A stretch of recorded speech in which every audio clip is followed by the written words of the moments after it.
we're going to hit on three main key issues today. Industry reputation, water quality issues, of course, one of the hottest issues hitting the fertilizer industry right now, and several other public policy issues that aren't necessarily as high interest as some of the water quality issues today. And this is a question I've been asking a variety of audiences ever since I've started working with the Fertilizer Institute. What do you all think of when you hear the word fertilizer? Anybody?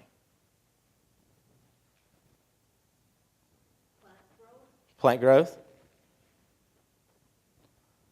Plant essential. Some people will say high yields. Others may not be as positive. This is a word cloud association that was done at a meeting that the Fertilizer Institute hosted with a wide variety of stakeholders in the room. Some folks were involved in agriculture, some from the media, such as many folks in this room, others from government agencies, EPA, USDA, NRCS, were all present at this meeting. The larger the word, the more responses it got. As you can see, several are very positive. Agriculture feeds the world. Others, not so much. The reality is that 50% of all food production today is attributed to fertilizer use and utilization. We've all heard the numbers. We're going to be exceeding 9 billion people in 2050. We're at the end of 35 growing seasons between now and that date. 77% of that increase in food, an increase in growth, isn't going to come from some newly developed continent, from some bulldozing down mountains, plowing up rainforests. It's going to come from already cultivated soils. And the question is, how do we accomplish it? What are we going to do to continue to reach those high yields that Dr. Below was talking about, to reach that genetic potential of every corn seed at 600 bushels per acre? Well, I think this quote sums it up pretty well. Efficiency is doing the right things. Efficiency is doing things right. Effectiveness is doing the right things. Peter Drucker. From the fertilizer industry perspective and from the Fertilizer Institute, we believe that proper nutrient management is going to be one of the key ways in leading the future for agricultural production. Our 4R nutrient stewardship message of applying the right fertilizer source at the right rate, at the right time, and in the right place will be beneficial and key to reaching those economic, social, and environmental goals associated with the agricultural industry today and feeding the world tomorrow. The 4R nutrient stewardship message isn't localized to just the fertilizer industry, to not just agriculture in general. We work across many sectors across the nation. We engage with state associations, from working with Ohio Agribusiness Association and the Ohio 4R certification program, working in Illinois with the Illinois Fertilizer and Chemical Association with our Keep It for Our Crop program. We engage on many different levels to promote state activity. Working locally is one of the key ways and one of the only ways we will be able to promote 4Rs in a method that will actually take hold with growers and producers. Leading into our 4R Advocate program. Our 4R Advocate program recognizes retailers and growers who are utilizing 4R principles in their own operations to achieve those nutrient management goals. Each year, we recognize 5 different grower and retailer pairs. They receive an all-expense paid trip to Commodity Classic, and there we continue to utilize them throughout the year to promote what they're doing in their own operations, to talk locally to their neighbors, talk locally in their own local media, and to speak with us on a national level, from Capitol Hill to other areas throughout the country. And of course, continuing 4R education. We have a wide variety of educational materials available, but until we're able to actually continue to reach people, education will be one area that we have to continue to push forward. And one way to do this is to continue to back it up by science. Currently, the fertilizer industry has contributed $3.4 million of this $7 million overall contribution to fund 4R-based research throughout the country. Currently, there are 9 research programs underway. managed by the International Plant Nutrition Institute and funded by the fertilizer industry. Hopefully, we will continue to see positive results from these missions as they become available that not only prove and support that the 4Rs work, but to show how strongly the program is actually being effective. Nutrient stewardship and 4R nutrient stewardship really don't work towards anything new. We're working towards the essential goal of agriculture. Agriculture has always been to feed oneself and one's family in the most productive, positive way possible, reaching that overall goal of sustainability. Today, your average U.S. farmer doesn't feed just one person and one family. Your average U.S. farmer feeds over 163 different individuals. And each year, that's going to continue to grow. As we continue to work towards this goal of sustainable agriculture, utilizing the 4Rs in a very specific manner is key. Dr. Below talked about many different site-specific best management practices that he's employed in his test plots and other operations throughout the country. And as that continues to happen, site-specific best management practices will continue to grow and evolve. These BMPs of source, rate, time, and place were designed in collaboration with the Ohio 4R certification program. Obviously, very heavy in phosphorus management. Utilizing phosphorus injection, subsurface banding, or broadcasting with immediate incorporation in right place.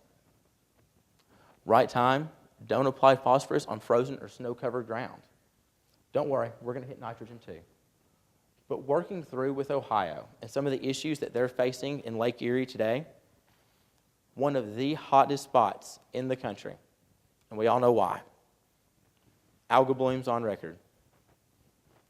August 2nd, 2014, the Toledo Waterworks shut down water supply to the city of Toledo. This year, the algal bloom was even larger, but thanks in part to methods going on right now in Ohio through site-specific best management practices and their Ohio 4R certification program, that year's problem this year was alleviated. The 4R certification program from the Western Lake Erie Basin works not only in Ohio, but also surrounding Michigan and Indiana. The program currently covers over 600,000 acres that fall under the certification standards. The Ohio 4R certification is a voluntary program for ag retailers located in these 3 states. These 3 state retailers agreed to meet a 41-piece criteria showing that they are supporting, promoting, and educating their growers regarding 4R best management practices for their specific areas. Unfortunately, this graphic is slightly out of date. Now there are 17 fully certified 4R locations in the Western Lake Erie Basin and 52 letters of commitment signed by other retailers, stating that they will undergo the audit, which occurs every 3 years, to see where exactly those retailers meet all 41 pieces of those best management practice criteria. And of course, no water quality issue is complete without talking about today's hottest button issue. Everybody here heard the Des Moines Waterworks is suing 3 drainage districts up north? Yeah. We've heard a lot of headlines regarding this one. What it amounts to, the Des Moines Waterworks claims that stormwater runoff, which currently has not required any type of a permit for agricultural retailers or farmers, now requires that they be held with nitrogen permitting. What it amounts to, each 3 of these drainage districts, each farmer would have to be permitted to allow water, stormwater, to flow out of their tile drainage lines. Dr. Below, didn't you mention that Illinois would be a swamp if not for tile drainage? Same thing happens in Illinois. Same thing happens in Iowa. This lawsuit can have far and far-stretching repercussions for agriculture, and not only agriculture in general, but other industries. The Des Moines Waterworks claims that they spend millions of dollars removing nitrates that flow from these drainage districts out of the drinking water of the city each year. Well, as that continues to grow, we're going to continue to work to promote best management practices and agricultural practices that will alleviate that nitrogen runoff. Will we ever fully stop nitrogen runoff from fields? Hopefully. And as we continue to work towards that, working through litigation like this, litigation that can have far-stretching effects, will be a key mission of the Fertilizer Institute and hopefully agriculture. Together, we're partnering with Iowa agribusinesses. With the Iowa Agribusiness Association, we are actually meeting with them coming up in the next month to work towards establishing Iowa's nutrient loss reduction strategy, a strategy that will help combat what is actually going on in the state, to show producers what can be done, what should be done, in helping to alleviate problems such as this, and hopefully to avoid them in the future. But litigation is far from the only challenge we face. I'd like to pose another question to the group. As media, when is the last time anyone in here heard a positive message for agriculture in any national publication? When's the last time you turned on NBC Nightly News and saw a story about how an American farmer is one of the greatest individuals on earth? When's the last time you opened up USA Today and on the front page it was talking about who won the World Corn Prize? I can't think of anything in my lifetime that I've ever seen that was not a paid publication. And unfortunately, as things continue to evolve, the American populace is growing farther and farther away from agricultural production. Your average American today is estimated to be 3 generations removed from a hands-on family farming operation. 3 generations. They're not even hearing stories about what used to happen on the farm anymore. As well, NGOs, government agencies, are continuing to be farther removed from agriculture. They don't understand what actually takes place on the farm. All they ever get to see are those negative headlines. And of course, weather extremes build one of the greatest, if not the greatest challenge to overall agricultural production. It's up to us to continue to push forward a unified message for agriculture. And of course, from the Fertilizer Institute, we like to focus on best management practices for fertilizer utilization as a positive message to show what's going right, what we're doing that's actually working to push out those negative headlines and replace them with positive ones. The reality of it all, that's what the majority of the American populace thinks is coming out of tile lines in Illinois and Iowa. This is what's actually happening. Great production agriculture. The picture on the left is actually from a chemical production plant in China with absolutely no regulation whatsoever. But let's talk about what we're doing right. Let's show some of those positive headlines that we could have. 40 years ago, 1 pound of nitrogen produced 39 pounds of corn grain in Iowa. Today, it produces 61 pounds of corn grain. That's a 22-pound increase or a 56% increase in nitrogen use efficiency. 56% increase in nitrogen use efficiency in 40 years. Imagine with our emerging technologies today, what that can be in 4 years. What it can be in 40, we probably couldn't even dream about today. And of course, we can't leave out the other problem area of Ohio. Ohio has continued to produce 39% more total corn, using 22% less nutrients per bushel over the past 20 years. Overall, even that problem child of phosphorus, Ohio itself has used 48% less phosphorus since 1980 in producing that corn crop. We have the positive message. It's up to us to utilize the information and the technology to push that message to the media. And of course, we always have to hit back on our key policy issues. What's facing us on a national governmental level today. We talked a little bit about the Des Moines Water Works lawsuit. Right now, thankfully, this is not pushing any type of prevalent national regulation, but the undertones are there.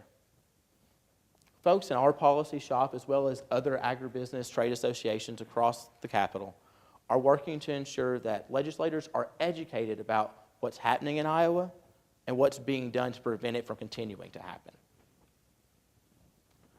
This is one of the more hot-button issues today, positive train control. When was the last time anyone heard about a rail issue?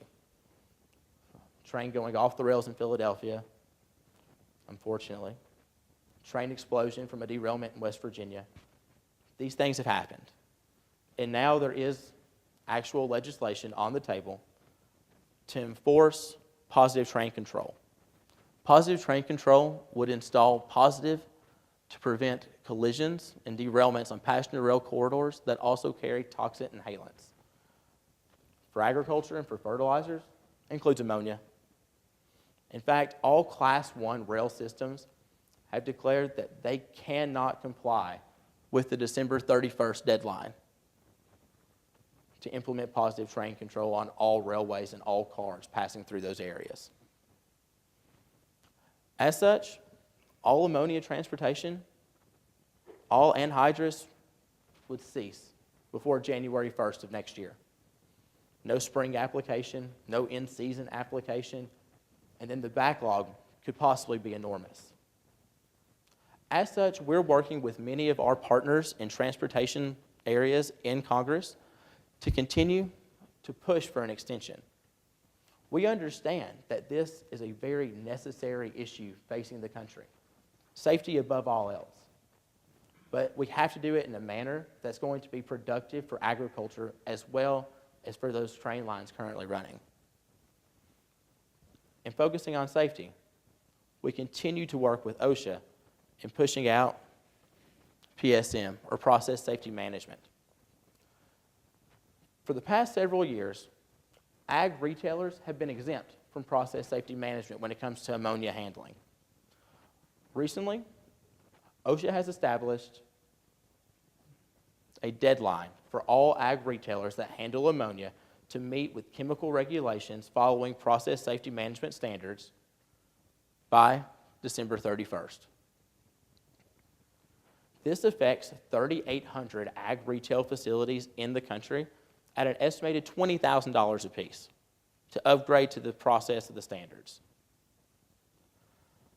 One of our member companies' estimated cost, estimated mind you, is over $22 million to comply with this. $22 million within 6 months to educate and put in the processes into your own operations. It's a very, very steep deadline. And as of this week, it was December 31st. Luckily, through hard work, a few good handshakes, they have now extended the deadline for process safety management collaboration to July of 2016. And from talking with several of our member companies, we believe that as of this point, we should be able to be within OSHA standards by that time frame. It's a very, very positive outcome for a very, very large issue as we continue to move forward. And of course, we have many things on hand to help our members and our partners continue to reach these standards in a very timely fashion. Responsible Ag. Responsible Ag is a collaboration between TFI, the Ag Retailers Association, and a few other member partners to promote stewardship on a handling facility basis. We want to train and certify each retail facility to be up to federal, state standards as prescribed by OSHA and the EPA to be sure that every ounce of any type of volatile chemical or fertilizer is handled effectively and efficiently. Currently, 1,300 facilities have been certified. Right now, there's 326 scheduled.